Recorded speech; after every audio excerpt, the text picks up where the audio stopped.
সাড়ম্বরে শিবরাত্রি। 2 দিন ধরে জি বাংলা জুড়ে শিবরাত্রি পালন।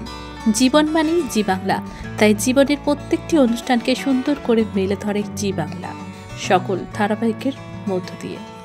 তাই মহাশিবরাত্রি উপলক্ষে জি বাংলায় সাড়ম্বরে শিবরাত্রি পালন। সংসারের অমঙ্গলের ছায়া নিবারণ করে সুখ প্রদান করার কর্তা শিব, আর শিবের প্রতি ভক্তি শ্রদ্ধা জানিয়ে জি বাংলায় 2 দিন ধরে শিবরাত্রি পালন করবে জি বাংলার সকল ধারাবাহিকের নায়িকারা। জগদ্ধাত্রী, শিমুল, ফুলকি, মিলি, পর্ণা থেকে শুরু করে সকলেই মেতে উঠেছে বাবা ভোলা মহেশ্বরের সেবায়। সংসারকে কলুষিত মুক্ত করতে জগদ্ধাত্রী বাবা মহাদেবের কাছে তার বিশেষ মনস্কামনা চেয়ে নিয়েছে। অন্যদিকে শিমুল তার স্বামীকে যাতে সুস্থ করে তুলতে পারে তার জন্য বাবার কাছে প্রার্থনা জানিয়েছে। সকল অন্যায় ঘুচিয়ে যাতে রোহিতকে বাঁচাতে পারে ফুলকি, সেই চেষ্টাতেই মেতে উঠেছে ফুলকি। বাবা মহেশ্বরের মাথায় জল ঢেলে পর্ণা তার সংসারের জন্য সুখ শান্তির কামনা করছে।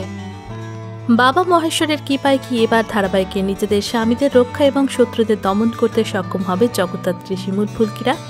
তা জানতে আগামী 10 ও 11 মার্চ দেখতে ভুলবেন না সারাদিন টেলিভিশনের পর্দায় একের পর এক ধারাবাহিকের পর্ব সাড়ম্বরে শিবরাত্রি।